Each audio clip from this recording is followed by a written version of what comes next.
Hey there, everybody. Thanks for joining for another episode of Monstrous, the podcast. Hope everybody's doing well.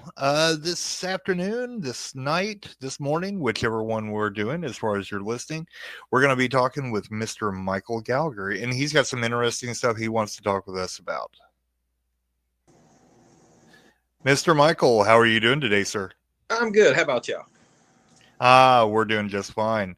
So give us a little bit of a background, if you don't care, as far as who you are, what you do, and all that fun stuff. Oh, my name's Michael Gouger. I am from Rome, Georgia, and I spent many years in law enforcement and researching. I've been researching since I was 18 years old. I'm fixing to be 44 now, and really enjoy it. I just wish the retirement plan was better. Yeah, that would be awesome if we had a little bit of a retirement plan that was, into this. That way I wouldn't have to do my real job, the one that actually pays money, and I could do this full time. So you've been interested in this since you were about 18. I feel that I'm getting ready to turn 55 this year, and I've been interested in this since I was a kid. I mean, for as long as I can remember. Bigfoot, things like that, ghosts, all that fun stuff has been in and been a part of my life. So now are you currently still involved in law enforcement? Yes, to an extent. Okay, fair enough. Now, you said when you were involved in law enforcement, you had an encounter, correct? I did. It was back in 2002, responding to a call down in a predominantly African-American neighborhood in Alabama, and got reports of a white subject killing dogs. Got down there and something very large crossed the road in front of me. Of course, this is Alabama, and this is a road that we could probably lay across and be able to touch both ends. But it done it in 3 steps and hit the field that was to my left. And I said, I let dispatch know I'm on scene. I'm fixing to be out with the suspect. Well, I got up to the field, a little bit of a hill, and when I looked at it, it was about 30, 40 yards away, and it wasn't a person that I thought. At first, I thought it was a racist because, the Klan's still pretty deep in that part of Alabama. It looked at me, and it looked just like a husky standing on 2 legs, and it was the most muscular physique I have ever seen. I'm talking about it was solid. I estimate to be like maybe 6'8". I mean, there's no way I could have tangoed with it and walked away from it. Right. Well, in that area of Alabama, I mean, I don't know which one would have been worse for you to run into, the Dogman or one of the clan members. So. Well, one I could scare off pretty easy. The other one, it could scare me off pretty easy. Right. But I understand what you're talking about with those little roads in Alabama. I'm in Arkansas, and we have those same roads. So yeah, I get what you're talking about. Yeah, So about how. When I moved over here to Georgia, it's all sophisticated here. They got bigger roads. So about how long would you say that this interaction, this eyewitness thing happened for you? Honestly, it felt like it was an hour, but it was only for like 5-10 minutes. And it looked at me, and it let off this weird, I want to say, like it was kind of like a roar and a howl combined, and then it just shot through the wood line. It was gone by the blink of an eye. Right. Now was this during daylight hours or was this at night? It was getting dusk. Okay. So now is it believed that this was the individual that was going around and killing dogs? Yeah, because when we got to the scene finally, there was several big pits ripped. I'm talking about ripped. It was the most disgusting sight I have ever seen, and that's saying something. Yeah. If you're involved in law enforcement, yeah, things can get pretty rough pretty quick. So yeah. My son was in law enforcement, involved with law enforcement for a while, and yeah, so you guys, you have my sympathy, and we thank you for everything that you do. We appreciate it. It's getting tougher and tougher. Yeah, your hands are tied on a lot of things. I understand completely, but maybe some of that stuff will start turning around pretty soon. So. Let's get into your interest. Now, you also delve into research and investigations. Now, what are you primarily interested in as far as research and investigations into this, the paranormal, whatever? I mainly do cryptids. I'm not a ghost hunter by any means. If I can see it, I can touch it. There's a good chance I might can stop it, or at least let it know I have been there. I mainly do southeastern. That's just where I live, and that's what I've always been interested in. So, in your area in Georgia and in the southeast part of the United States, what are cryptids? What are some of the cryptids that you have a big interest in? I've been doing a lot on the Alabama white thing.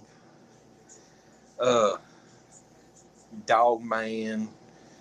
The Wampus cat's kind of popular. Green Eyes up in Chickamauga. Of course, it's more.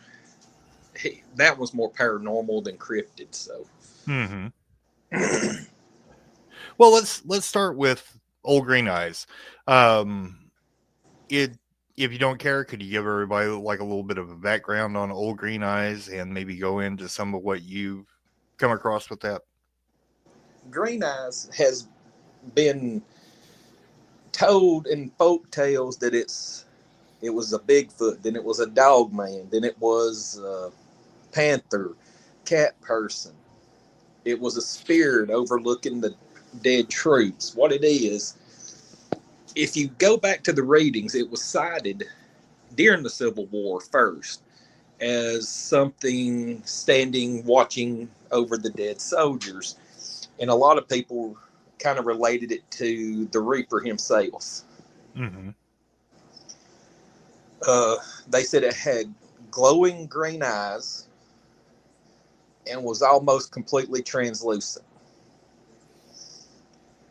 Other accounts had it walking on all fours, kind of like a cat, like a panther. Then several other accounts had it being close to 8 feet tall, looking more like a Bigfoot. Right. Now, didn't this start in right after the Battle of Chickamauga?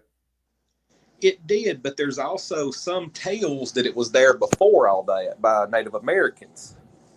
They considered it a not evil spirit, but not good spirit. Mm-hmm. Now, do you know what tribes those were that had talked about it? Cherokee. Okay, so the Cherokee had some stories about Old Green Eyes. Do you know if they had a name for it, or was it strictly just Old Green Eyes? The person I was talking to didn't give me the name that the Cherokee called it, but ever since I've heard about it, it's always been Old Green Eyes. Right, yeah. It probably had a name that was kind of lost to antiquity at this point.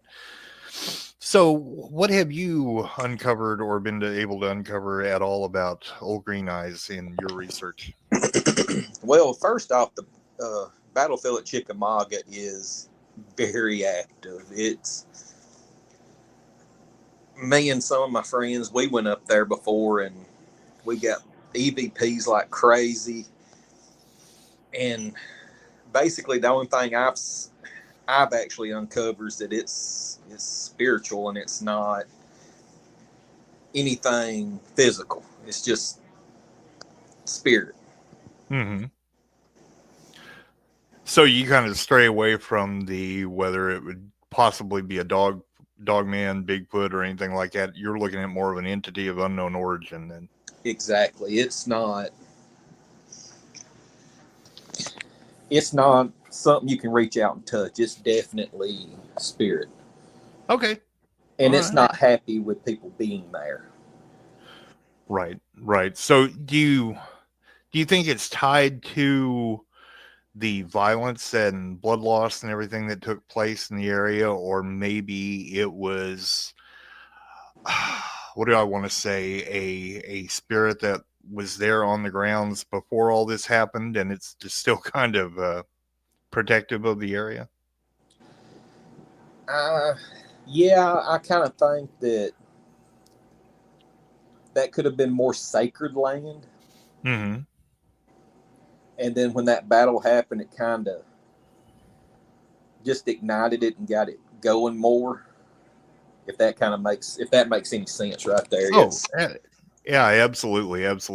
Do you know if that ground in and around that area has been disturbed in any way other than the battle that happened there? Because a lot of times, the reason I ask that is because a lot of times we look at situations where there's stuff like this, and there was maybe some mining that happened there, or big disturbances that took place in the earth. I know more recent people metal detect around there, but I think the park police quit all that. I think they put a stop to that. Right. Okay. All right. Well, that's got Old Green Eyes taken care of. What about the white thing? Tell us a little bit about the white thing for those of us out there that don't know what the heck that is. There's been multiple entities that's been given the name. The first one, and this is my biggest belief, it is an elderly Bigfoot that's like Clint Eastwood and Gran Torino. The stay off my lawn. Yep. That kind. Another one they've linked it being a Dogman that's just got a nasty attitude. Of course, I think every one of them do. Mm-hmm.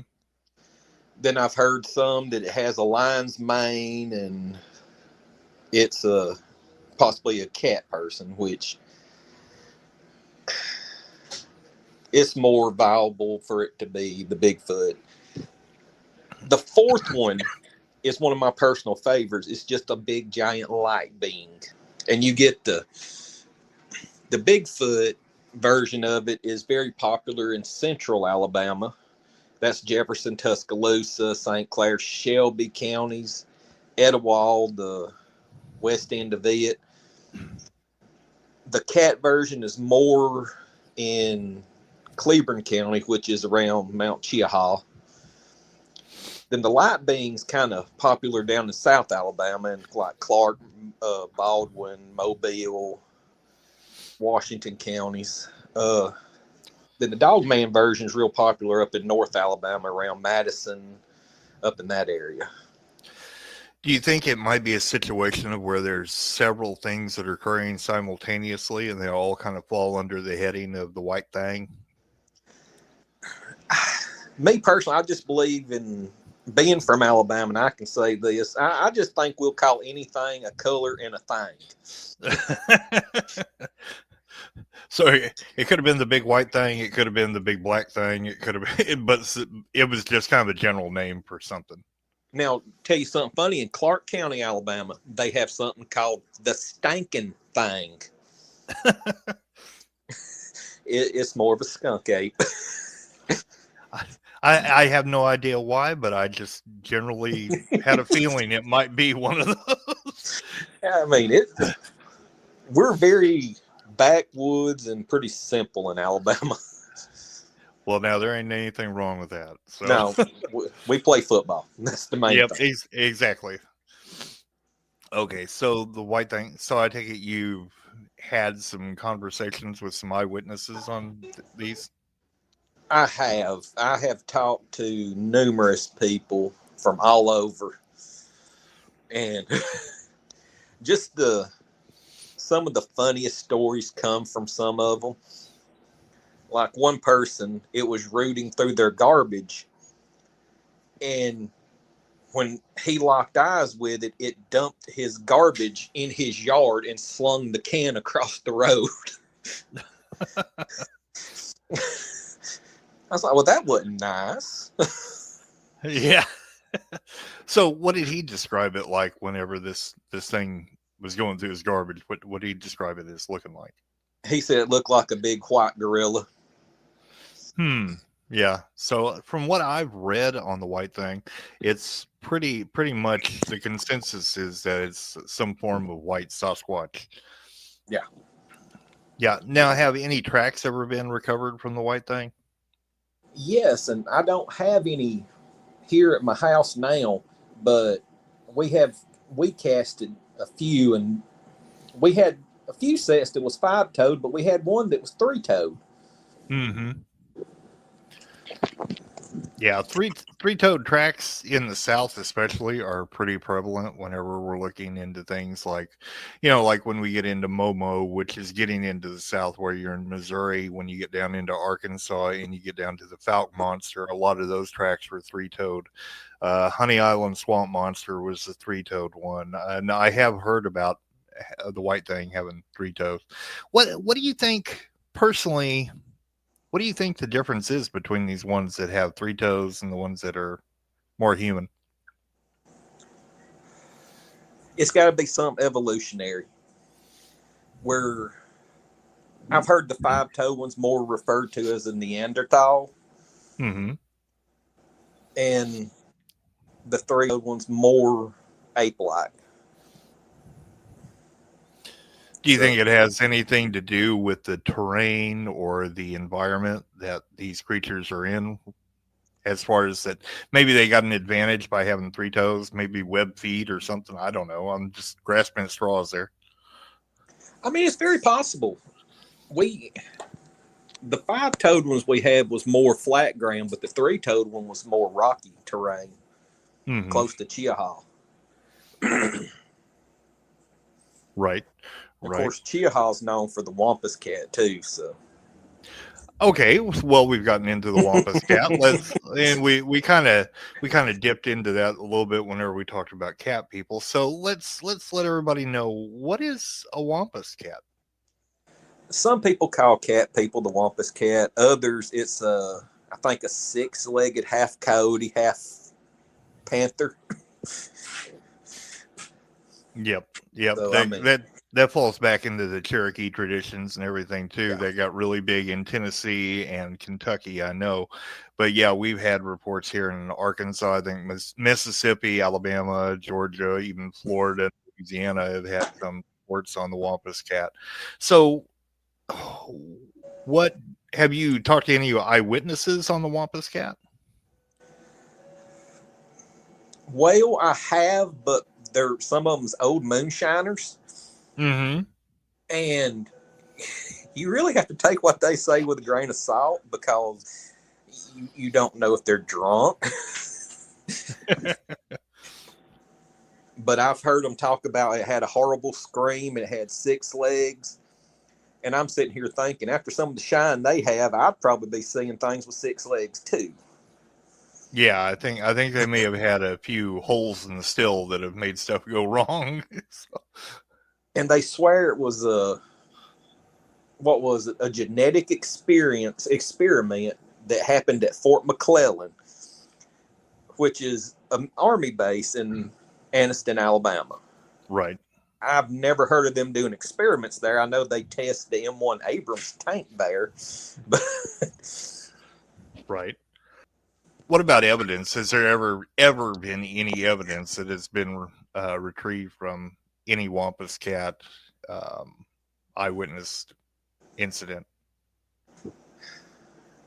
not that I'm aware of. Okay. Yeah, I was kind of in the same boat on that one. I haven't ever heard of anybody ever retrieving any evidence from one of those. I know that there is a lot of people who, when they talk about the Wampus Cat, it's either like you were talking about, it's this 6-legged cat thing, or it's a form of a Black Panther, or it's a cat person or something like that. How about any of the reports where it's more like a cat person? Have you had any of those? I have, but they're kind of short, like shorter stature. Where you hear Bigfoot, Dogman's like 7, 8, 9 feet tall. Cat people are like must be the dwarfs of the whatever that is. They're more like 4 or 5 foot tall. Right, right. Well, what other kinds of stuff have you been delving into as far as the cryptids and as research and investigation? Oh God, I really have been researching a lot of the Georgia raptor. That's Okay. people saying that it was supposed to be this Jurassic Park style raptor. Oh, it's a velociraptor. It stood 6 foot tall. Well, no. A Right. velociraptor was the size of a turkey.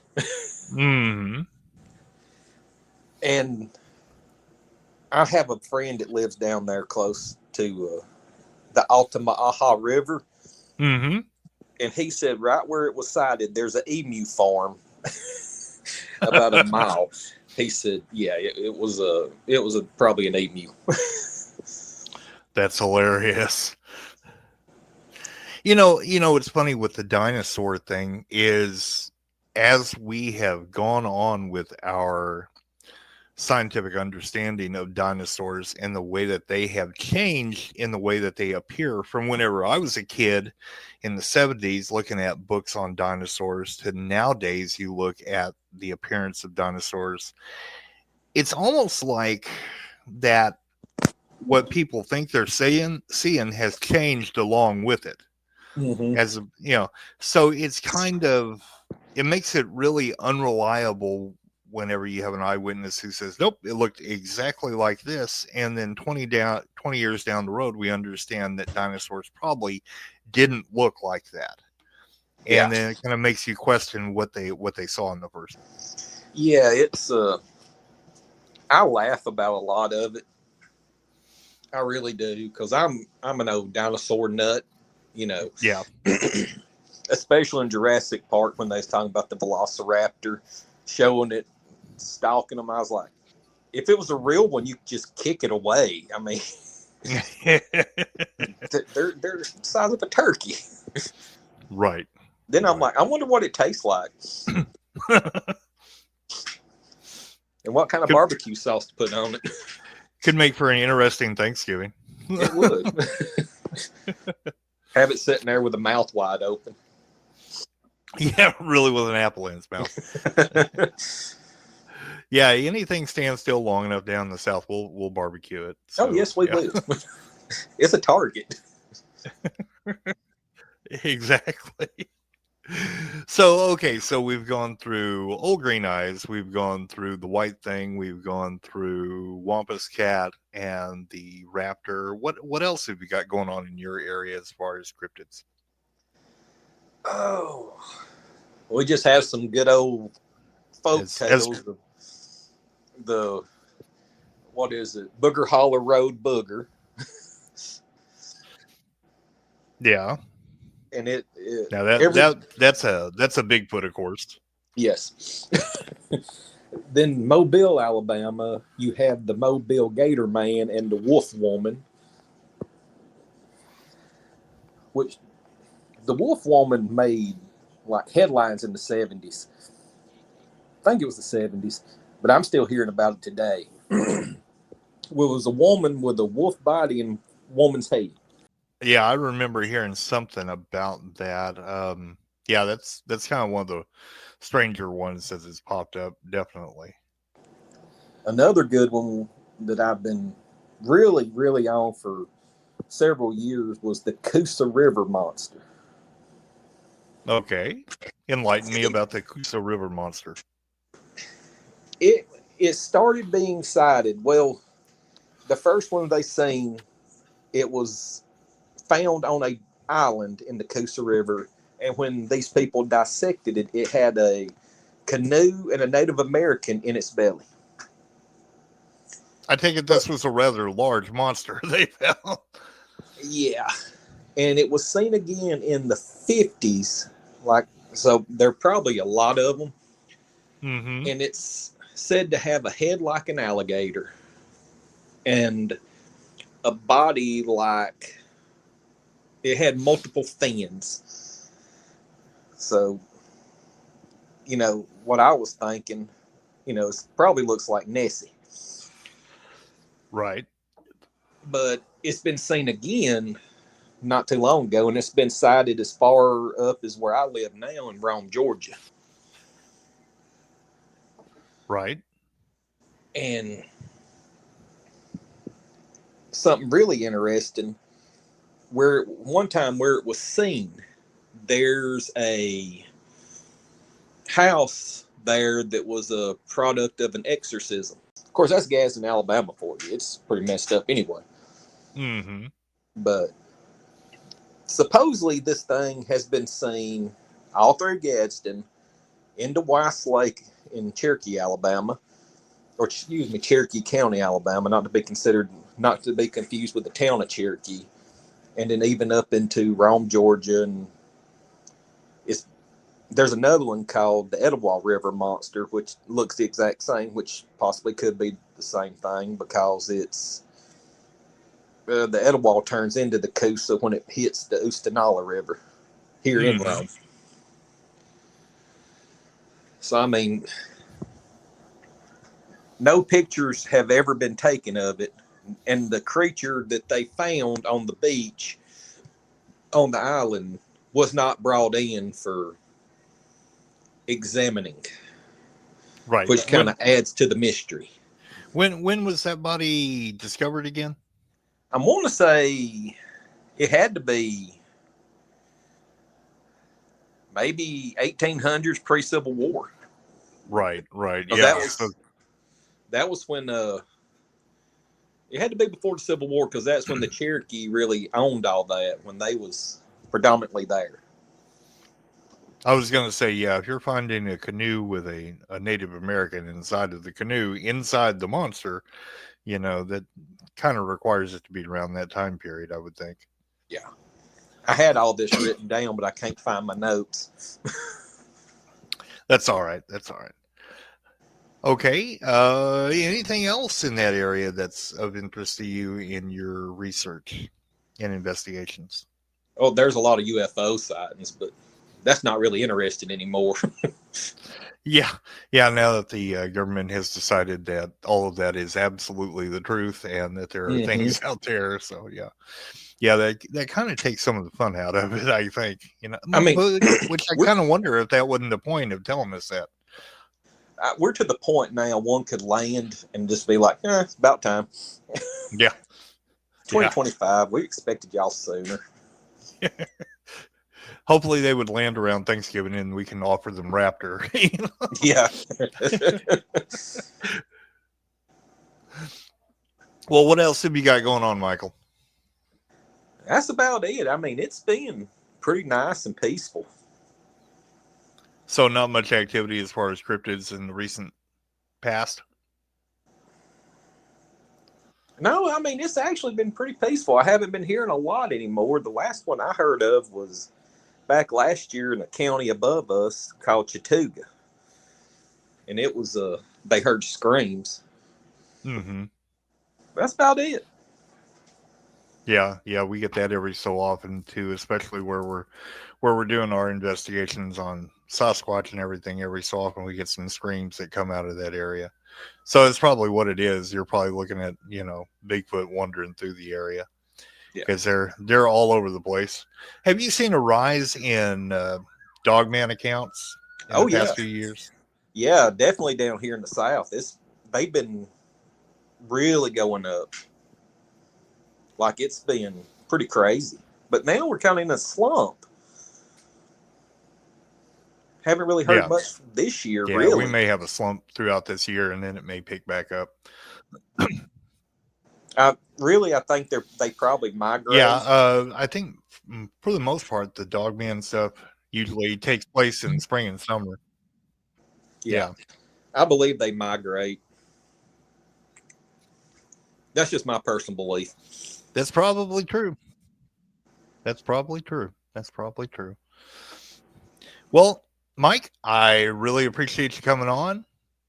And it was a bunch of fun talking to you, and I appreciate you sharing the stuff with me as far as what, the research and investigations and everything going on in your area.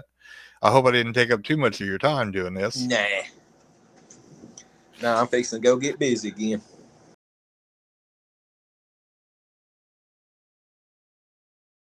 Tonight I've got Starfox from Starfox Radio, better known as Kenny Thibodeau. Kenny, how you doing tonight? Been good, man. How the heck are you doing? Doing good.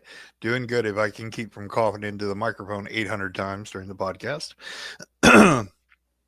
So, for those of you who don't know, Kenny is a member of the North American Dogman Project. He is one of our tech guys and the head of our scientific group, which I am a part of. But I wanted to have Kenny on here because I find him to be fascinating, and I wanted to share Kenny on here because he's a real good friend of mine. And so, Kenny, if you don't mind, introduce yourself to everybody. Yeah, of course. And thanks for the kind words, man. Kudos right back at you. And to the audience, yes, Mr. Prevo is over on Midnight Lycanthropy bi-weekly with me as well. So if you want to see what he's been up to over there, check out the playlist. And if you want to hear us nerd out, we do have a science playlist too with all the scientists that are cranking. And long story short is, you pretty covered it, man. I mean, I'm a journalist. I wouldn't necessarily say former actor because, I'm not opposed if I get some gigs that fall into line with something of interest of mine, but I don't look for any of that stuff, and I really don't care to pursue it. But I am a former model and such, and this is all 10, 15 years ago, give or take. And at the moment, I am a journalist, and yes, I put all my work up on my YouTube thread. 2 easy ways to find it. Just type in Midnight Lycanthropy or all lowercase Starfox _radio. Reason I do it like that is Midnight Lycanthropy is where I cover missing people, unknown sightings of hyenas, quote unquote dogmen, and some of the differences between werewolves, skinwalkers, etc.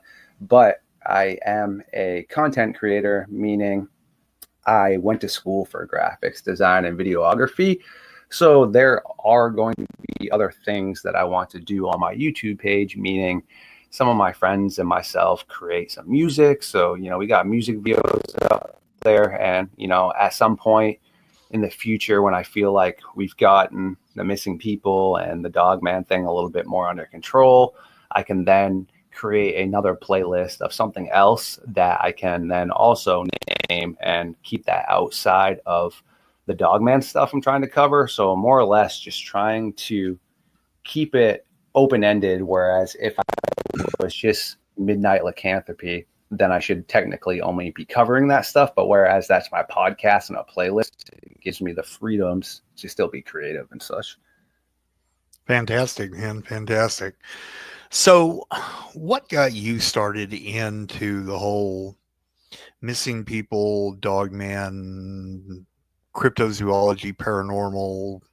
What got you down that rabbit hole? Jeez. So back when I was 11, well, I don't really have much of a relationship with him now. Long story short, though, as I would go up to my real dad's house, and he had this DVD, which now I do realize pretty much everything on it has been debunked, and that the strange looking thing I saw on it was actually just a creative composition of potentially what it could have looked like if there wasn't human encroachment. But yeah, he had this old school VHS that had some sort of supposed plesiosaur fin in Loch Ness, and then some sort of strange looking dinosaur human hybrid thing that gave me nightmares. But I'm talking about, I was pretty young when I saw that, but then I started being able to get my hands on Goosebumps because R.L. Stine was super dope, and I was a huge fan of the Werewolf of Fever Swamp. And then also Nancy Drew and the Hardy Boys had a really sick werewolf encounter, actually a couple of them, and so did Sherlock Holmes. So somehow down in the library at school, I was able to get my hands on these things and found it to be interesting. And obviously with the Goosebumps, there was book fairs, and my parents used to get super pissed off because I would take my lunch money and just smuggle it away so I could go buy the new R.L. Stine Goosebumps. So technically I should have been eating, but I was spending my money on that. My parents were like, look, dude, if you want a book, man, let's just go get you a book, eat your food. So that pretty much was kind of like the early part. But then what really got me into understanding and comprehending would have been Monster Quest, but only recently when I've rewatched that in the past maybe 2 or 3 years, completely front to back, did I really seep in and totally understand everything and realize all the people I saw on it. When I was watching this back in high school, I don't know, man, I still didn't, I guess, fully process it, but that's how I fell in love with Jody Cook and the NADP and Linda Godfrey and also Monster Quest itself. So Doug Highcheck, they pretty much got me really churning because through the Monster Quest, like I said, I was introduced to Jody and also, rest in peace, the Linda Godfrey. And then I was able to start, following and poking around the NADP website and seeing what's up with that. And now, fast forward, Jody's like one of my best friends, and I actually just got to kick it with him a couple months ago down in Salem, Massachusetts, with him and his wife at the witch trials. So pretty cool stuff. And I mean, I've gotten a chance to speak to Doug numerous times. I mean, I can text him, and we're supposed to collaborate on a remake of Monster Quest at some point. And honestly, the only person of my goats that I looked up to that I haven't been able to speak to would be Linda Godfrey, but I've been able to read all her stuff. And I don't know, I'd like to think if she was still around that I could have got her over to come hang out for a bit on Midnight Lycanthropy and talk. So. Oh, I'm sure you could have. I'm sure that Miss Godfrey would have loved that too. She would have been a fantastic guest for anybody to have. Extremely knowledgeable lady who did all kinds of groundwork, research, and investigative, into the whole thing. So yeah, Miss Linda Godfrey, rest in peace. So, so once you found that you were interested in all that stuff, how did you really get involved as far as reaching out and becoming involved with the North American Dogman Project? Great question again. And to fully tie up the answer of the first part too, but the missing people, that really was something that my good friend Steve Stockton, who I get to hang out with all the time now, got me cranking. Because I mean, I used to watch all his stuff, Missing Persons, Mysteries, Among the Missing, all of that. And I was like, wow, this is brilliant. And obviously, I thought his voice was super cool. And again, who would have thought that he's like one of my best buddies, and he comes onto my show bi-weekly too. And again, he's just a text away. So he would be definitely the one that was responsible for getting me hooked on and understanding, wait a second, okay. So when he would name off these missing people, I'd then pull up the North American Dogman Project map that people are seeing things. I'd pull up the cave systems. And I was like, wait a second. Okay, boom, this guy went missing here, or this woman went missing here. We have like 30 sightings here. Of course, the cave systems are like right there. And then it really started like churning in my head. And I was like, all right, we definitely got to get like these brilliant minds together and start like, kind of figuring out what was occurring with that. And now to fully answer your question, I just randomly kind of was wondering what happened to the North American Dogman Project, more or less, because I remember I was in some of their Facebook groups back again when I was like 11, but all of a sudden I hadn't really heard anything like radio silence. So I ended up posting something in a random NADP group I found, through Facebook, and just posted something where I was intrigued because I had a chance to go up and see the Palmyra area, not directly on the property, because I couldn't get a hold of the new owners, because I really wanted to actually be able to speak to the new owners to see if they had any sort of strange interactions after that, because as far as I know, the Martins told their encounter and I've not spoken about it again. I've never seen them on podcasts. I've never seen them anywhere else except for where they told their original encounter. So I was unable to get a hold of them as well, meaning I assume they purposely want it that way. I don't think they want to continuously talk about what occurred. They told it, and that's why they moved away. But I did get to see the area, and it is extremely forested and really interesting stuff. But from there, when I posted all this in the group, and one of my great buddies as well, now Shane Michael Crisp, hit me up, and he was like, yo, excellent post. He goes, have you ever thought about, joining us and potentially trying to help out? And I was like, no, that'd be super dope. And he's like, all right, well, here's the paperwork. I'll get you in touch with Jody. So then from there, I was just, another main rep, just going around, just, working under, I believe it was Lee Bucher at points in time. And then also Al had he's in charge of Region 3, the Northeast, but then Jody wanted to elevate me to running the state. And then also, like you said, I'm pretty much, there's some other people, but I work on the website. Anytime Jody needs help with anything, I do pretty much all the logos and a lot of the artwork and such and the charts and things. That's pretty much how it all got rolling, is that Shane and Jody just gave me an opportunity. Fantastic. So on Midnight Lycanthropy, where you cover Dogman, now I've been on there several times and I'm a co-host with you bi-weekly, but what is the outlook towards Dogman on there? Are we looking at, for people who haven't been on your show, of course, are we looking at something flesh and blood, something supernatural? What are we looking at? Again, great questions, and that's definitely a multifaceted answer. Long story short is I am a person of science and will always be. Yet I do understand that there are two different versions of science, meaning you have good science and you got junk science. And just a quick example is for when they recently figured out that the Nanotyrannosaurus or the Nanosaurus rex was actually a different species. It was not a juvenile T-Rex. Well, you had two sides. You had the one side that was hell-bound that it was a juvenile T-Rex. Then you had the other side that used to potentially think that, but then was like, look, these bones and the way it looks, it can't grow up to be that T-Rex. The other side was just so hell-bent and stubborn that it was. Well, more evidence came out, and then boom, yes, it's a different species, has no relation to the Tyrannosaurus rex whatsoever. That's what I mean about good science there.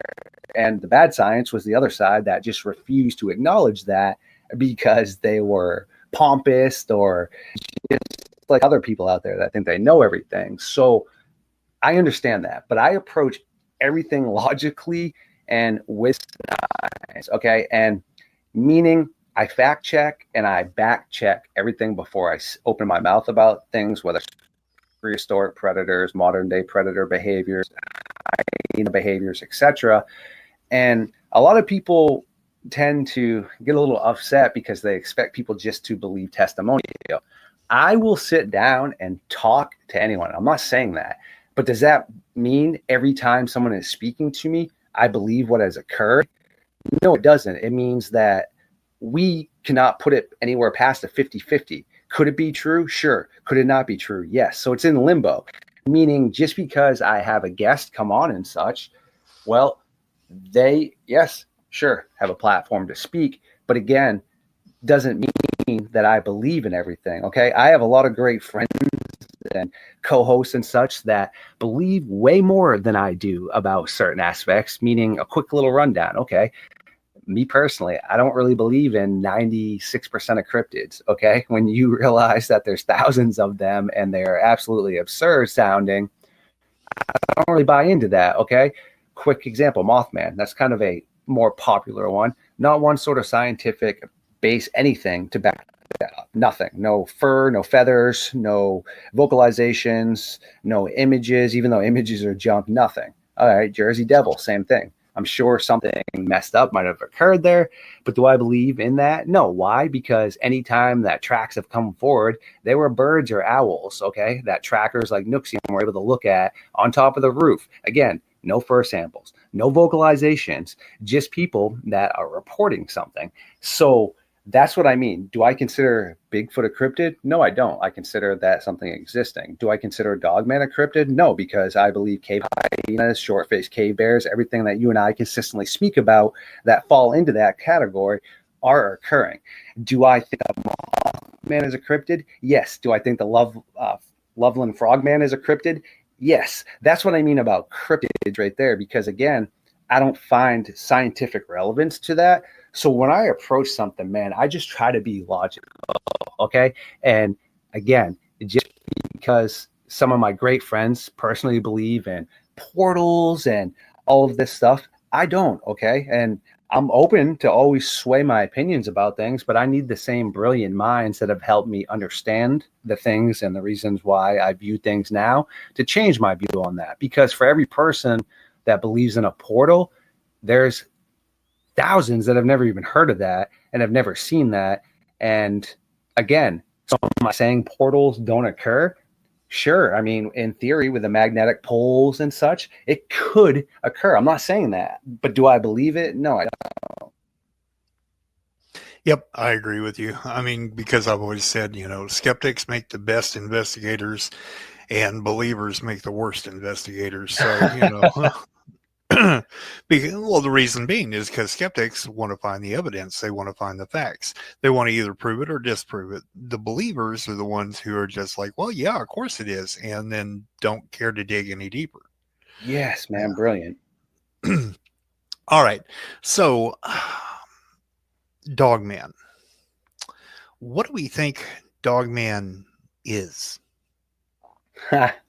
Great question again. And, well, to anyone out there that really wants some in-depth information about that, just go over and check out our podcast with the science team and such. But to give a very low-level surface kind of answer, more or less, is I believe, we're talking about things that did exist in history. Like I said, cave hyenas, dire wolves, short-faced cave bear, Dinopithecus, yellow baboons that still exist now, etc. I believe that all kind of comes into play.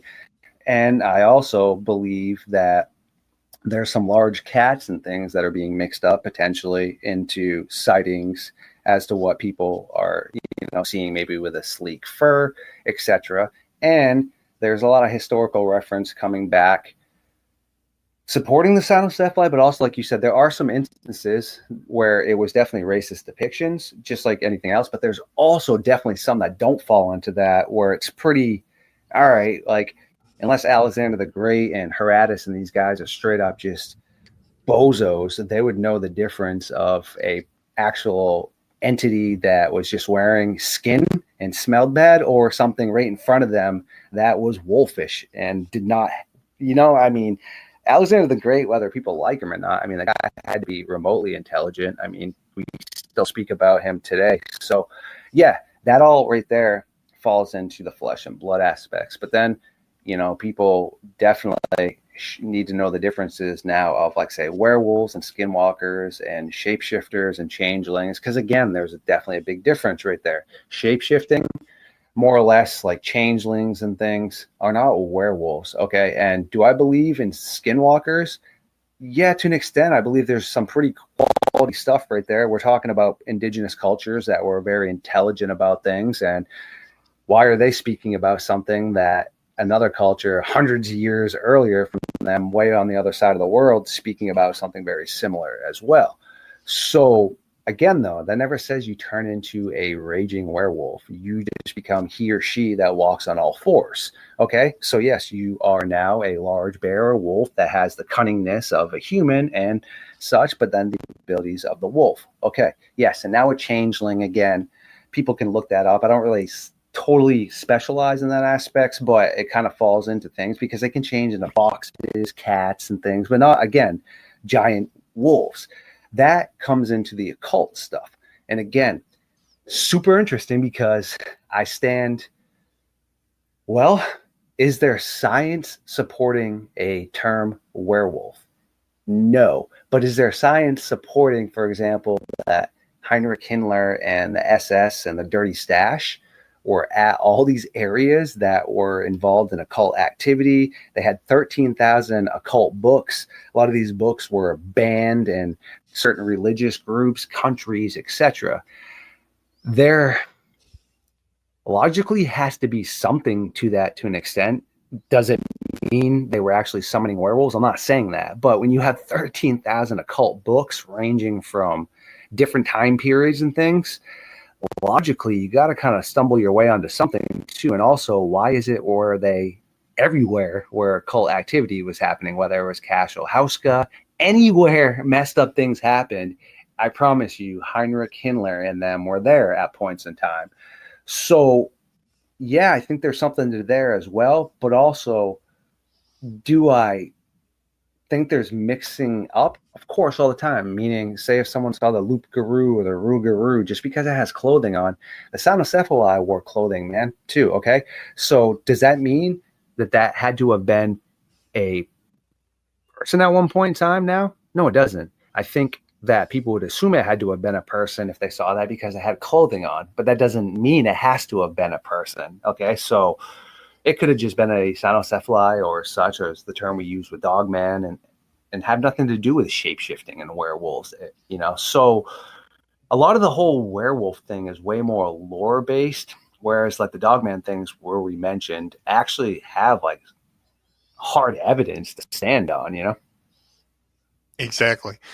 Well, how do you feel about the werewolf culture? Because there actually is kind of a counterculture or subculture of people who are just, insane about werewolves, to a point where it's just incredibly unhealthy to, just cut to it. How do you feel that culture has had an effect on the Dogman research and the eyewitness stories? In such a terrible way, like you said, because again, I always like to make a little funny reference at this, but I believe it's in either season 1 or 2 of Supernatural, where you have Dean and Sam, who are the actual professionals, okay? And then you have these bozos that run this website, okay? And they keep posting things up there and causing issues for Sam and Dean. So, yeah, the professionals, the Winchesters, show up at this, I believe, haunted house or such. And guess who's there? The other two bozos that say they're the professionals. But all they have is like this little wonky technology. They have no understanding of how to really deal with what's occurring, okay? And the reason I make that reference is I feel like the majority of cryptid researchers are the people writing that website and that show, okay? And the ones that should be actually speaking and being given platforms are like the Winchesters, right? The Sam and Dean, because yeah, man, so many people are off their rockers, all right? You don't know how many times I see things that are sent in where that's just a normal dog foot. Like, what are we doing here, people? That's a fox foot. That's a coyote foot. Like, what the heck? Or the other night, somebody sending something in where it was the reflection from their brake lights bouncing back off the sign on the back of their car, and they thought it was the red glowing eyes of a werewolf. And it just almost gets humorous, bro, because that is not good research and things, and you can't find anybody diving into actual anthropology or biology that would act like that, okay? People that are actually involved in that, like Forrest Galanti, Miller Wilson and things, and they're looking for thylacines and potentially extinct animals, they don't act like that, okay? It's only in the cryptid groups that you have these people just trying to latch on to anything. And they always latch on to things that are hot garbage too, okay? Meaning like the Gable film or that old school supposed security guard footage where he forgot to edit out the platform that it's standing on behind the post. I mean, dude, the list goes on. Or the taxidermy where the guy put the skeleton in, or the one where it's jumping at the back of the car where it's actually a wolf on a stand, or in Wisconsin where it's a scene from Skyrim where the thing is coming in. It's like, dude, what are we doing here, people? I mean, again, I don't ever put people on blast, but log into Facebook. How many groups do you just see? It's literally the hottest garbage, but for some reason, everyone thinks it's an actual real video of the Dogman, where it's the worst AI I've ever seen. And I think that we just really need to separate ourselves from that and make sure that we just have the stuff to present, because you have the people that like the clickbait that are never going to like the science, because that's just who they are. And well, a lot of people that are brilliant have hard times making things entertaining. Okay. Remember back when I was in school, I'd watch things that in class, like PBS, brilliant knowledge, but boring as heck, monotone, no sort of cool imagery.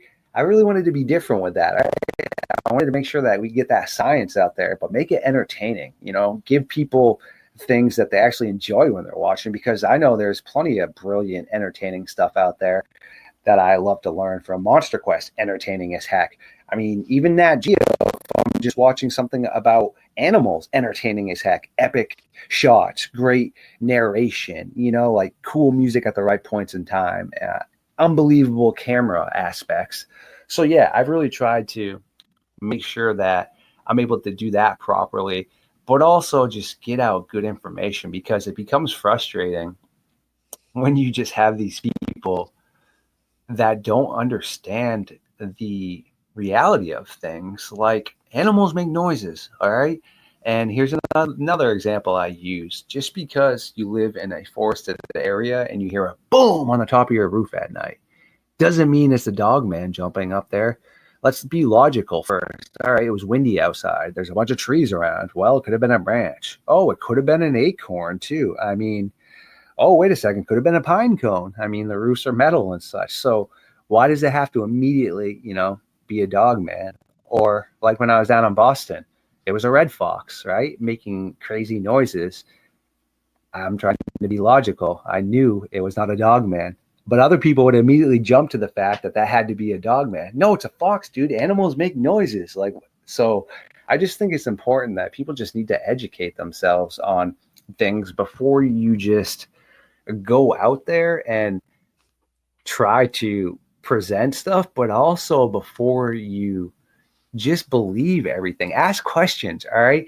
I'm a healthy skeptic. I'm never disrespectful to people. I don't talk to them down or anything like that, all right? But I just don't believe in everything, all right? I ask questions because that's what journalists are supposed to do.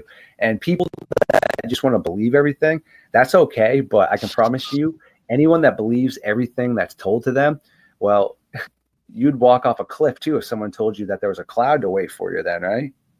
Exactly. And it's kind of funny you brought up, the different videos, the different pictures that are obvious hoaxes, and even some stuff that is an actual picture of an animal, but is at such a strange position that it appears to be something different. And the thing is, like you and I go through a lot of the different YouTube groups and stuff, and we see a lot of different pictures, and people don't want the hoaxes disproved. They don't want the rational answers. They don't want the truth. I've had several of them where I have absolutely produced the evidence that shows that something is not what it is portrayed to be. Like, there's one that was really famous. It was supposed to be a young Bigfoot in a photograph with two deer. And they're like, well, that looks like, I forget the character's name, from Land of the Lost or whatever. And I was like, okay, I got to dig into this one. So I went digging into it, and somebody else had already covered it way ahead of time, way before me. And they found that same little Bigfoot figure in a art museum, and had taken photographs of it to show that this wasn't real. I put a composite picture together, put it on a couple of the groups showing that it was fake, and people were so angry. They were like, that's not it. That's not the same. I'm like, that is absolutely the same thing. So, people just, they don't want to be, I understand wanting the mystery, wanting the specialness to the world and everything, but it's already mysterious enough and it's already special enough without people coming in and hoaxing everybody else. Yeah, that's spot on stuff right there, man. And it's unfortunate. And I'm a Dogman person. I just know throughout history and speaking to other people, some of the information I'm going to bring up next. So, two of the larger Bigfoot things. All right, you have Ape Canyon. Mm-hmm. Well, let's think for a second. They found gold up there. So right there is just enough reason to make up anything under the sun to try to keep people out of there. And the reason I say that is you had back during Prohibition, the Ozark Howler, right? Well, you had people out there creating moonshine that would howl back and forth to each other like that. So, it would alert the other moonshiners that, enforcements were coming, but also it would potentially scare off the enforcements because it's the Ozark Howler, right? And same thing, they would set up machines in their distilleries that would make these noises. All right, there's reasons for that, right? They didn't want people to come get their moonshine. These dudes found gold. Okay. There's some reasons to hide some stuff right there. And also, every time they went up there, they were successful at hunting. They said they always got deer and such. So there's another reason not to give up your spot. Okay, wait a second. Now the rocks being thrown by these apes. Well, there was actually a documented landslide in that area at that point in time as well. So right there, again, are things that are logical that people just persistently overlook, and no matter what, it had to be these people being attacked at Ape Canyon. But let's forget all that, right? And then same thing, you got the Patterson-Gimlin footage. I have an interesting hypothesis as to how this occurred, because Gimlin seems pretty chill. I don't think he has anything to do with this. I think he got screwed too, okay? What I think happened is you got Patterson, shady dude, straight up scumbag. The reason I say that, look up his background, look up what he did. He, laundered people and pretty much was about trying to hoax, and he worked for a TV network and all of this stuff. Kind of fishy dude. He had connections and that he was being paid to try to go out and find Bigfoot. Okay. Mm-hmm. All right. Interesting. Then another person that was involved with him had connections to other hoaxes. Ooh, okay. Is that ironic? No, it's not, because there is no such thing. So wait a second. Now they're out there and they all of a sudden find Bigfoot. Well, I have a couple things that I disagree with on this. First off, I personally believe that you have primate Bigfoot and you also have prehistoric hominoid Bigfoots, just kind of like with the Dogman, what's going on. But again, no ape out there has hair or fur on its breasts. Okay. Same thing with primitive hominoid people. So why, if this is primitive human or an ape, is there fur all over the boobs? Okay. Just food for thought right there. Also, Gimlin and the tracker were led away in the direction that Patterson had told him he saw this thing go. So when he's struggling at the beginning, it's not because that thing had just come out of nowhere. It's because he had a short time period before the tracker and Gimlin came back. So he's struggling real quick to pull out his camera as the hoaxer that was working with him comes out. Boom. They get that. Gimlin and the other guy come back, have no clue what's going on, and then they're informed of this. And that's just my thought on the whole thing, because there's just too many red flags with that and everything I just stated. Yeah, sure, people say, oh, the costume's too advanced. Doesn't even really look that good, so I don't really subscribe to that either. But I don't know, man, just some interesting stuff. Okay, so since you've delved into Sasquatch, let me get your overall opinion of the idea or the possibility of Sasquatch existing. How do you feel about Sasquatch?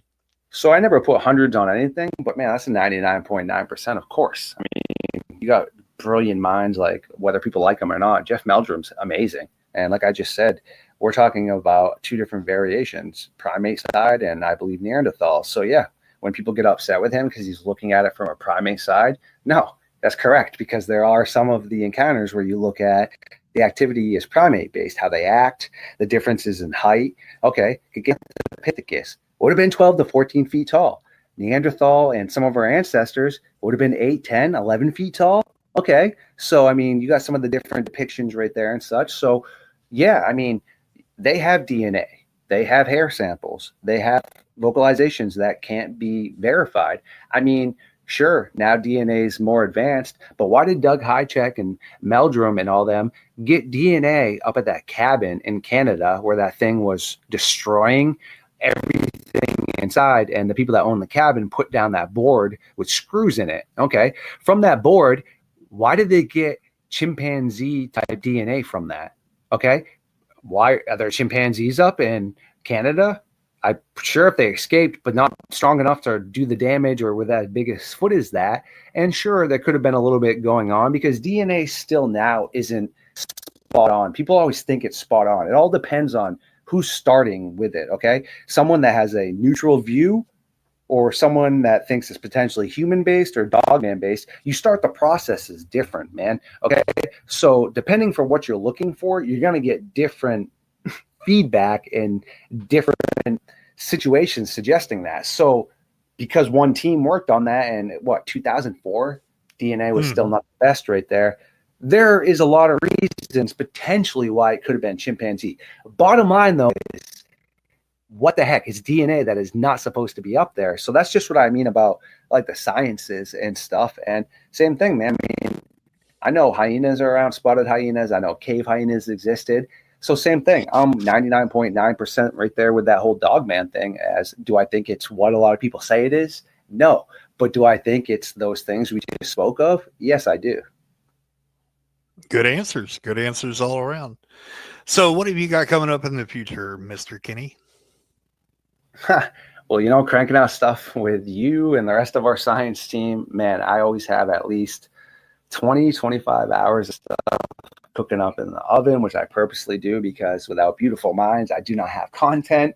But at the same time, I'm always, churning out stuff. I definitely sometimes put out things daily, 4 or 5 times a week. So yeah, this is what I want to be trying to do, get caught up with that. And I really got to get myself monetized. So that way it will open up more options for me to be able to put more effort in. And it's pretty much it, man. Just trying to better my knowledge, better myself, and stay positive and try and help as many people as I can. So sounds great. So plug your channel, plug your show one more time, and then we're going to wrap this puppy up.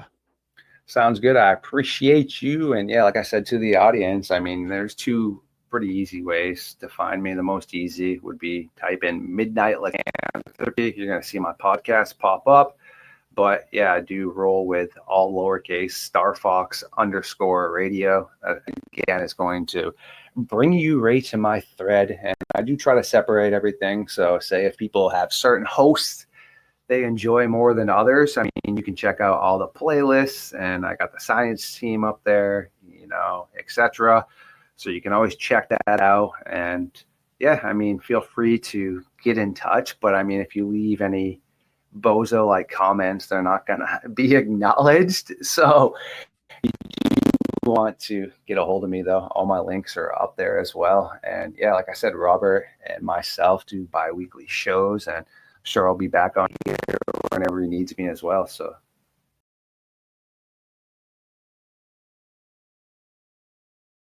So tonight I've got Keith Evans, and he's an author of Vampires Dead or Alive, and he's going to talk with us a little bit about his book.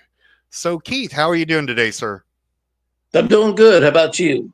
I'm doing just fine. So you got a book out, and you said where can people locate it at now? Vampires Dead or Alive is available on Amazon, paperback, and ebook Kindle. All right. So Vampires Dead or Alive. So tell us a little bit about your book. Well, excuse me. My book, Vampires Dead or Alive, is not about a certain vampire. It's about all vampires. It looks at the historical traits of vampires. Excuse me. Pollen is really bad here in this part of Florida. I know the feeling. So I look at all the historical traits of the vampire, at least 11, and I start out each chapter by comparing a vampire to is a vampire living or is a vampire dead? And for instance, like if you take shape-shifting, I don't know any living or dead person that can shapeshift. So sometimes a vampire characteristic isn't like a dead person or a living person. And then I look at how a vampire can shapeshift.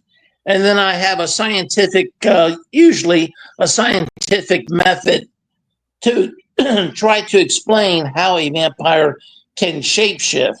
And the only thing I could come up with, I feel that all of us have been reincarnated and that over the hundreds of years, we've been many different animals. And at times, our body might have not even been a biological body. We might have stayed as a state of just electromagnetic energy, which is our soul. So our soul may have been, who knows, maybe years as a soul before we were put back into a biological body. So what I feel a vampire can do is shapeshift by somehow bending time, maybe using a small black hole, some type of electromagnetic strong energy to bend space and time just for the vampire's physical body, not for anyone else that's in the room at the time. And they go back to a time where they were a bat, and then they can turn into a bat and just fly away. So, and it's a defense mechanism. It's like a way of, say, if the police were coming to arrest a vampire because they thought he was evil and demonic, he could just turn into a bat and fly away. So it's a safety mechanism, and it's almost like what some type of advanced space alien would have to trick us into thinking that he's just supernatural when he's really extraterrestrial from another planet. So, and vampires may have been here thousands of years, so the fact that a vampire, we think of, well, I'm like 67 years old, so I think most vampires have been here maybe my age. Vampires can't really die the way we die, and they could have been here for hundreds of years, interbreeding with humans, because to me, they're just a different type of human being. So if they've interbreeded with humans, we all might have a little vampire in us. And that might sound scary to some people, but I've been able to do some pretty, I'd say, excellent things that have kept me from getting hurt in the past. And I just thought about this during my last interview. So many things happen in your life you don't think about. You take it for granted and you move on. But I figured, well, there might be a little bit of vampire in me. And one situation that took place, I was in the Army. It was my first week at Fort Benning. And this is going back to 1983. I got to Fort Benning, I think, around June 8th of 1983. And I was standing on the back tailgate of a deuce and a half. And deuce and a halves were 2.5 ton cargo trucks that were first used in 1942 during World War II. So in 83, the deuce and a half was like 41 years old. And I had asked the gentleman to pull it up a little bit. And he said, well, it's not a good idea to stand on the back of the tailgate, but I didn't know why. Anyway, this deuce and a half, I was in the medical unit there for about 2.5 years, and I had a chance to be assigned to that truck and drive it, or that deuce and a half. And you have to double clutch it when you put it in gear, any gear. The sergeants will tell you, don't double clutch. But if you don't double clutch it, you're not going to get out of first and into second. So anyway, when the gentleman, when he put it into first, it lunges forward. And that caused me to do I guess you'd say a somersault off of the tailgate. And I landed on my outstretched hands and did a roll forward and didn't hurt my head or my neck. And everyone was just looking in amazement. And they said, how did you do that? We thought you were going to land on your head and we were all going to get in trouble because we allowed you to get hurt. So anyway, that happened to me, and I hardly even think about it, but that's some extraordinary stuff. And also my ability at times to be fast. For instance, if I drop something, sometimes I could just move my hand quick enough to pick it up before it hits the ground. And also with bees, and the worst thing about this time of year in Florida are the some people call them yellow flies or gray flies. They look gray to me, but they like to bite you and suck out your blood, kind of like a vampire. But I'm quick enough; I can usually swat them away before they bite me, or if they're already in the middle of biting me, slap them hard and kill them. So that's another thing. And most people say they're not fast enough to do that. It seemed like there was one more thing, but I can't think of it right now. So I really feel we have more in common with vampires. It seems to me like most people want to villainize or be afraid of anything that's not like them. If it's not exactly like them, like a vampire, they want to think the worst of the vampire. And I guess with the Hollywood movies, giving you the vampire as the evil thing that's going to bite you in the neck at night, I don't really feel that vampires deserve that type of negative publicity. And I really feel that they are a creature just like we are. They're smart, they're intelligent, they're intriguing. And I think they can choose whether they want to be good and bad, just like a human can choose whether they want to commit a felony or cheat on their taxes or mistreat a loved one. It's a choice. And I think vampires have the same choice that humans have. So if we want to look at vampires as being evil, I think we got to look at humans first if we want to just throw that out there.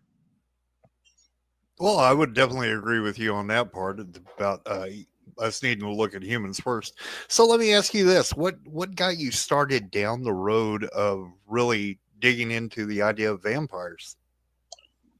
Well, when I was in middle school, there was a TV program. It was a British sitcom that came on in the late afternoon after I got home from school, and I used to watch it every day. It was called Dark Shadows, and it had like a main character that was kind of like the hero of the program, and his name was Barnabas, and he was a vampire. And that's when I was kind of first exposed to all the things that a vampire can do, like dematerialize or shapeshift or not having a reflection in a mirror. So I thought to myself as a kid, how can anyone do these types of things? How can this be done when a human being like myself cannot do these things at all? So, I was always thinking throughout the years, is this some type of technology? Is this some type of being who has abilities far above the abilities of most people? And me as a child growing up, I had the ability to feel the happiness that someone had felt in having an old house or a part of an old house, like shiny wood that had the wooden grain in it. That always made me happy as a child. So I didn't know it at the time when I was 4 years old, but I had empathic abilities to feel someone else's emotional, whatever emotional happiness or maybe even unhappiness that they had in an object or a thing or a house. So if I have abilities that are different, I didn't know any other humans that shared this type of information with me. So I thought, well, if I have this type of ability, why can't vampires have their own types of ability? And I could not explain why I felt happy about seeing some objects. But I was actually feeling the happiness that a house that my family on my mother's side had in the family for probably 75 years, maybe even longer, maybe 100 years. And I was feeling the pride that all the relatives had in that certain part of the house. You know, they were very proud of it. And that was like the signature thing that they would show people about, look at my beautiful house. So if I have this ability of being able to feel the emotions of a dead person, then why can't vampires have abilities too? So as I got older, I didn't get my degree in chemistry until I was 50 years old, but I was able to take a lot of interesting classes like physics and chemistry and astrophysics type classes, and also genetics. So as I was taking these classes, I started to think the science behind a vampire and how he might do something. For instance, like, how does a vampire not have a image in the mirror? Well, I can think of maybe two main ways. He may be in another dimension and he's somehow beaming his thoughts telepathically into your brain. So you're seeing an audio and visual that's just sent right to your brain that no one else can see. That's the reason why a vampire may not have a mirror image.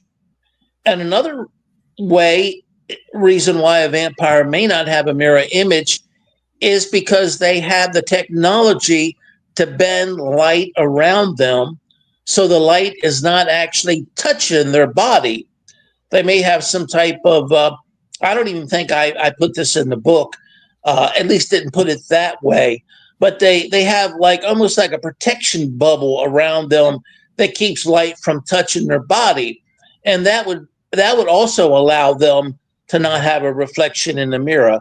And the reason why vampires might do that and need that ability is because it'll keep them alive. I feel that vampires are extraterrestrial. I feel that they came from a probably a blue dwarf type planet where the star was a blue dwarf, and a blue dwarf type sun within the Goldilocks zone of that planet's ability to have living biological things like, you know, people and deer and rabbits and squirrels.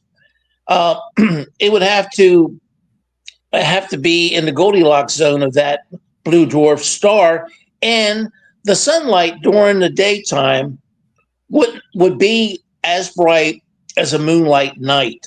That means those species, if exposed to brighter light, like the light of our sun, their DNA may unravel. So if their DNA unravels, it kills them. It's almost like an immediate ability of your body to go from a solid to a gaseous. It just unravels and falls apart immediately. So it's called denature. So if your DNA denatures due to bright sunlight, that might be one of the reasons why vampires have a ability to put a protection bubble around them so that light bends. And that's one reason why you may not see them in a mirror. Pretty interesting stuff there, Keith. Pretty interesting. Let me think. I had a question. So how much research did you do into the lore of vampires before you worked on it? I know you talked about, you know, the Hollywood side of vampires, but how much digging into the lore, the folklore, regional folklore and stuff like that did you do? Well, I would say the preface and also maybe chapters 1 and 2, where I look at genetics. I did some recent research within the last 2 years into vampire bats and how they have missing amino acids that differ them from an average bat. There was a school or a business in, I think it was New Zealand, that had studied South American vampire bats. And they had looked at the genetic makeup to see, compared them with fruit-eating bats and bug-eating bats, to see why the vampire bats were drinking blood. And they more or less found that certain amino acids that the bug and fruit-eating bats had, the vampire bats did not have. And vampire bats, they don't bite you and have like hypodermic needle teeth. Vampire bats take their teeth and they scratch a small area in your skin until you start to bleed. And they have thermal sensors, so they can see if they're near a blood vessel, or at least sense it because it's warmer. And they start scratching in that area, and then they just sip the blood. So that's one of the areas where I looked into within the last 2 years. And I published a book in October of 2024. And also I looked into the history of the vampire and when a vampire was first, when the term was first used in literature. And I think it was first used in literature, if I remember correctly, in the 1300s or 1400s. So before that, there was no term vampire. And I looked at the many definitions of vampire. Vampire can be so many different things. Besides a bloodsucker, a vampire can be someone that just takes advantage of someone else. Mm-hmm. So I was amazed that vampires over the years have had very different terms. Say if someone feels you've cheated them, they might call you at one time in certain areas of the world a vampire. So I think that vampires a lot of times have been looked at negatively, very negative, but I don't feel deserve that type of negative viewpoint. I think that vampires should be looked at for their abilities, and if anything, should be studied so we can learn more about vampires, especially, how a vampire can actually pass away and someone think that they're dead and bury them, and then when the grave robber opens up their grave, they're alive. So that means they have some type of ability to go into a deep coma, kind of like a bear does in the wintertime, where the bear don't need to use the bathroom or don't need water or don't need food, but still stays alive throughout the winter. I think when some individuals, at least prior to the Civil War, because I think if you use embalming fluid on a person, they're not going to be able to come back, even as a vampire, because embalming fluid is putting chemicals into your major blood vessels that are just not pro-life at all. It would just kill you right there. So if a person is just buried naturally without any type of embalming fluid like they did before the 1850s, I feel if they have any genes left over from having a past vampire ancestor, that in some cases they have ability to self-heal. And that's what I'm interested in. I'm interested in the self-healing part of the technology. So and we would have never known anything about the self-healing part except when a grave robber or a person who was going to dig up the body and sell it to a medical school came along and dug this person up and they were still alive. At least they reanimated. And I feel that the vampire, when they're actually healing in the coffin, that somehow their body and their soul leaves the coffin. So they're out someplace within their soul exercising and doing life. They're not bored to death and full of anxiety because they're trapped inside of a coffin. But when someone opens up that coffin and allows fresh oxygenated air in, I think that's what causes the vampire to be reanimated. And I just thought that was really, really something we should look into, especially if we want to live longer lives and live forever. So, have you been able to find any cases of anything similar to that happening in the past with anyone? Well, as far as in newspapers or in books or articles, not many. I just hear the folklore of people saying, that they used to have night watchmen at some of the graveyards to keep people from, digging up the bodies and robbing them or selling them to medical schools. But no, I have not found any one case. I'm not saying it's not out there. I just have not found it. So no cases of somebody coming back from the dead over a short period of time to maybe, implicate that? Not that has been documented medically. If we look at folklore and we look at, even Hollywood and everything else, as far as all the writings and the stories that have been passed down through the years, especially from whenever we look at the Germanic areas in Europe, where a lot of this comes from, typically vampires are not, good guys. These are monsters, what we call monsters. So what makes you think that maybe it's a choice between being good and bad, like a person has a choice between good and bad, as opposed to being something more animalistic, or their need is driven by blood? So if you're consumed by that, how do you figure in the good and the bad in that? I mean, I'm just curious. Well, I think the term vampire originated in, I think I'm pronouncing it right, Armenia, and it's a Eastern Europe country.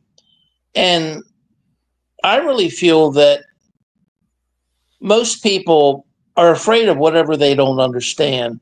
And I read where the folklore is that a vampire is a person who dies, who comes back from the grave to drink the blood of their relatives or any other person that they want to.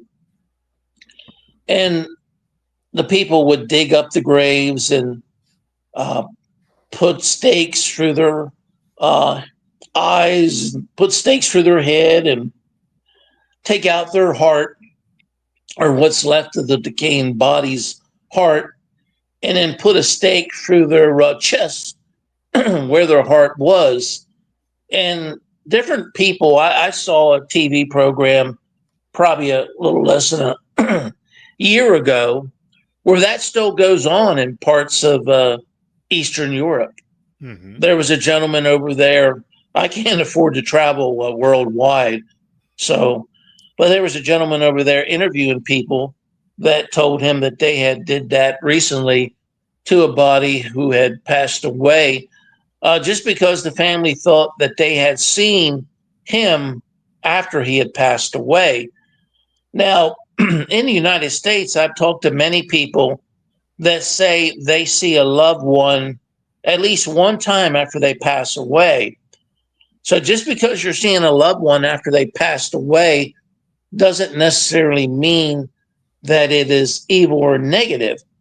Even my grandmother, when my grandfather, her husband, passed away, he came back and she woke up at night and he was just smiling at her, leaning against the side of her bedroom door. And then she said he faded away. So in Romania or Armenia, the sighting of a person who had passed away might just be that. They might just be coming back to tell you that they're okay. And I think people mistake things and want to think negatively about them. Would you say that you have a personal interest in the plight of the story of the vampire? Well, I think I have a personal interest in all sorts of paranormal. I just spent more time thinking about a vampire because of the that program, the British sitcom that came on called Dark Shadows. And that was back in the late 60s, early 70s. So I think I guess I feel for anything that's hostile or negatively thought of, because a lot of times people go to all this trouble to hate you for something that you're definitely not. So you said you do a lot of paranormal research. What other kind of paranormal research do you do, Keith? Well, I really enjoy doing old houses. I like to do the old Victorian style house, the old type farmhouse that has many rooms and maybe 2 or 3 stories. And if I can get written permission, if you're a person out there of that type of house, if I can get your written permission to write a book and to do paranormal research and publicize where I'm at, then I will, hopefully write a future book about your location. And I also do any public place that like cemeteries, just walking in a forest. A lot of times you can pick stuff up. I have a YouTube channel called Paranormal Short Sessions by Keith Evans.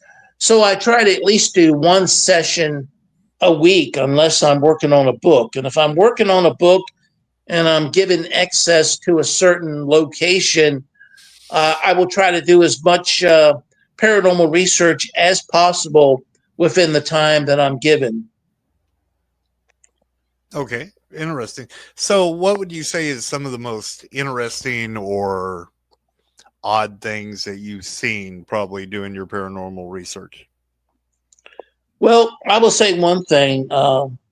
Hollywood always has people seeing ghosts that are see-through.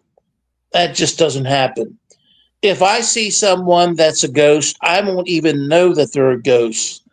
I will just know that, well, they look as solid as you and I, except they usually say something very profound, and then you never see them again. You can't find them. What's in the future for Keith Evans as far as investigating and writing? Well, I would definitely like to get back to St. Augustine. I was working on a book of St. Augustine and back in 2020. And it was during the week that I was there, during the start of the week where they shut down everything in the streets. That part of St. Augustine always had people on the streets walking around until late at night. And it was just nobody on the street except me taking pictures of the outside of what the owners called the 1880 Victorian. It was a 3-story Victorian townhouse built in 1883. And I didn't start to write a book about it because I didn't think I had enough information. And while I was there, I had some interesting stuff happen that I'll go into. But I just wanted to tell you that's probably going to be the next book that I work on. I haven't been back since 2020 because I have chronic kidney disease, and I had a couple different doctors who kept changing my medication. And when they do that, I'm on a roller coaster ride. Blood pressure way up, blood pressure way down. Mm-hmm. And when it's way down, you really can't do too much of anything except sleep. So I finally got my blood pressure straightened out to it's pretty normal. And guess what? I'm not on any blood pressure medicine anymore either. It is normal most of the time. So I like to get back over there and try to finish that up. But simply, I had a situation where I could see a young lady who I thought was the owner's daughter. He had told me he had a daughter. And I was the only one that could see this young lady. And you're thinking, well, they give me permission to do paranormal research. They give me permission to write a book. Are they faking me out to see if I can figure that I'm being faked out? So I took a year talking to different family members and asking them questions about, have you seen any ghosts? and different family members said yes, that for short periods of time they did see, but they were always adult men. This was a younger female that I saw. So the fact that other family members had seen uh, a, other human looking people that apparently were ghosts and spirits in the same area. And I always saw this young lady in the stairway area. Now, the stairway area of the 1880 is totally original. And it's 3 stories tall. Part of the 1880 Victorian burnt and was replaced and repaired. So I don't know how much of the rest of the house is as original as the stairwell. So that might be the reason why the ghosts and spirits that people see that are, I guess you could say, full-bodied apparitions that look like you and I, don't look like a see-through ghost. They're always seen in the stairwell. But usually when a family member goes to look to see where they're going to or why they're there, they can't find them. And that was the same situation with this young lady. This young lady, I noticed, I also put her at least in one chapter of my book, not just her, but her ability to communicate with me. I guess you could call it pathically. I'm trying to think of the term. Where someone communicates directly to your brain with visual and audio. Telepathically, thank you. And I think she was able to communicate with me telepathically, either because she was a ghost or a spirit, or possibly because she was a vampire. And I say that with all due respect because she had very, very light white skin. And in Florida, anyone with very light white skin, if they're out in the sun too long, it either turns red or brown. So I couldn't understand that about her. And the rest of the family members that she was with the owner, and she was with the owner was with his wife, and the owner also was with his sister.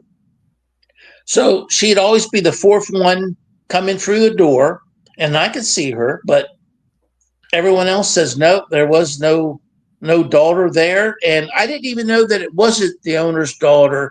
I was there for 2 months. I stayed there, did paranormal research for 2 months. And the owner came down 3 weekends while I was there for the 2-month period. And the third weekend he came down, he brought his daughter. And I looked at him, I said, I didn't know you had 2 daughters. He says, I don't. That's when I said, who was that young lady that was with you the first 2 times? And he said, no young lady was with me the first 2 times. And then at that point in time, this was like maybe towards the last week before I was finished with my 2-month period of doing paranormal research there. And I told him, I said, remember that time? And this was like either the first or second time that he had came down during my 2-month stay. I came back from a walk because I walk twice a day since I have a circulation problem and it helps my circulation.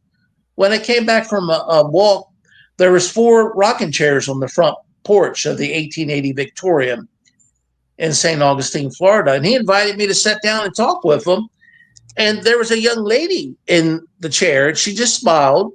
She smiled a lot, like almost like she thought it was funny that I could see her and no one else could. And I didn't know that at the time. So I didn't want the young lady to have to get up. So I just said, no, I'll go on inside and I'll talk to you all later. And before I went inside, I looked at the young lady and I said, are you finished with school yet? Or I said something like, are you still in school? Because I was expecting her to say that she was in college or that she was, in high school. I figured she was around 18, 19, 20 years old.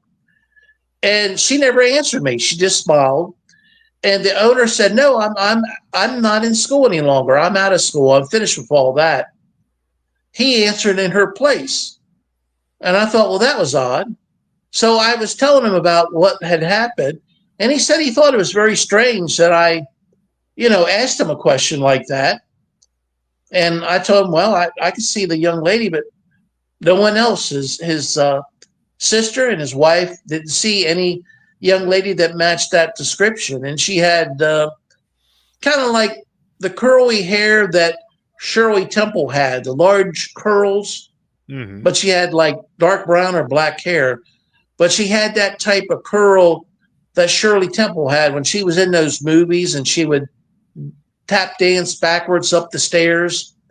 The big, I don't know what you would call it, but big floppy curls. Right. So anyway, that is not a hairstyle that you see today. The last time I saw that hairstyle, I believe it was either in the late 50s from seeing things on TV, or the early 60s, where I remember girls in school that had hair with the big curls. So anyway, I think now that she was either a ghost or a spirit or possibly a vampire, since in my chapter where I talked about how vampires can use telepathic means to communicate with you, to put audio and visual directly into your brain, so you're the only one that's seeing them and no one else can see them or hear them. I just said that it was a telepathic ability that she had. I'm not sure if she's a vampire or a ghost or a spirit. There's possibilities. There's always possibilities. She could be a bleed over from another dimension, and she may not even know how it is happening.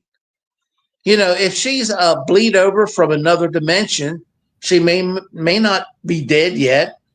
She's definitely not a ghost or a spirit or a vampire, and she might not be able to explain what is happening. And in another dimension, her father might actually own the house that I was doing paranormal research in, the 1880 Victorian in St. Augustine. So I'm not sure what the situation is, and I'd like to go back and see if it happens again. And there's a possibility that I have the ability to see enough infrared light, which most humans can't see, that if she was a ghost or a spirit, I might be able to pick that up, where other people may not be able to pick it up. So if my eyes, excuse me, have the ability to see outside of the range of most people's abilities within the UV range, then I might be able to see a ghost or spirit that no one else would be able to see. It might not have nothing to do with telepathic means of communicating. So circling back around to the idea of vampires, if someone was curious about what vampires look like, or the way they act or whatever, what would, through your research, what would you tell people as far as what to look for a vampire? Well, I think vampires look like you and I. They don't have any extra ordinary look. They can look like just about anyone. If anything, one way to tell might be their agility, their ability to be very good at sports, or very fast at running, or very quick. Like, I think vampires can catch bullets if fired at them. So the ability to be very good at something is a trait of a vampire. I'm not saying that everyone who's good at sports are vampires, but they have abilities far and beyond the abilities of an average human being. And if they've interbreeded with human beings over the hundreds of years, not all people who are part vampire may have all the abilities of, what a vampire has. So, and there's so many more things to a vampire than them drinking blood. And I think that if a person is part vampire from having an ancestor who was a vampire, that part of the vampire trait might be gone forever. Because the last time I tasted blood, it tastes like iron. It doesn't taste very good. And I would rather have fully cooked meat. Okay, since you brought that up, the aspect of vampires drinking blood, what about that? That's kind of the primary part of vampires that we really don't care for too much. So what about that aspect of vampires drinking blood? Well, like I say, a vampire can choose if they want to be good or bad.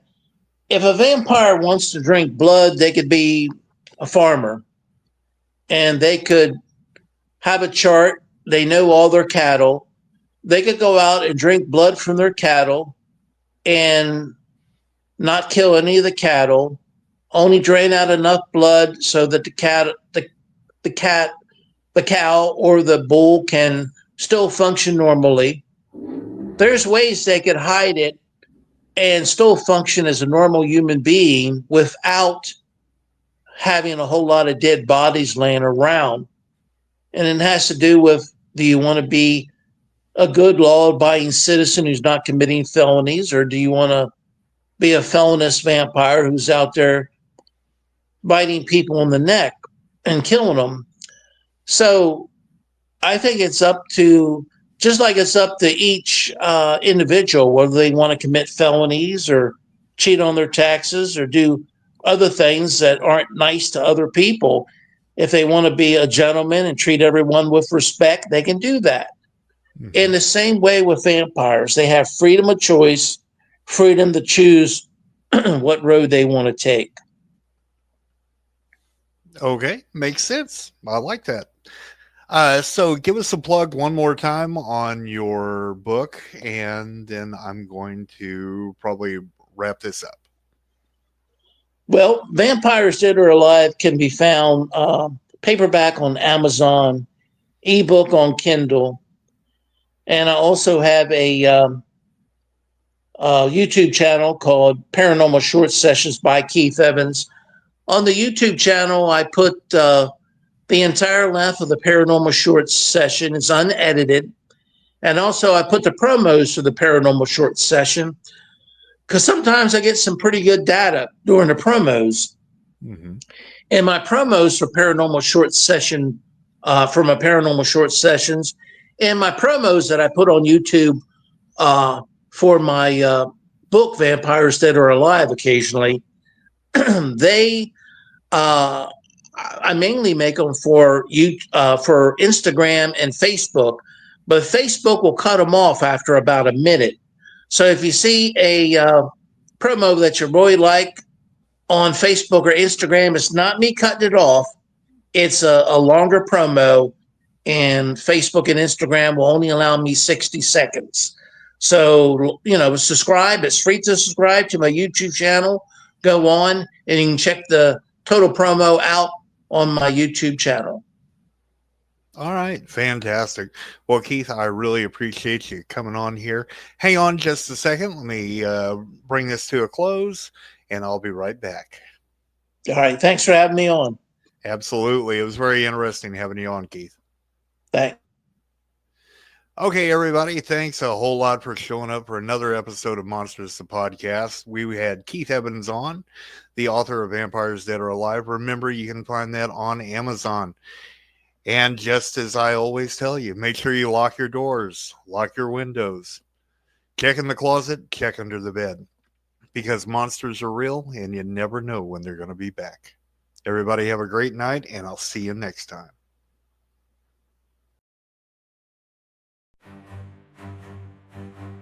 In the shadows they hide, eyes that pierce through the night, whispers turn into cries, fear grips tight with no fight.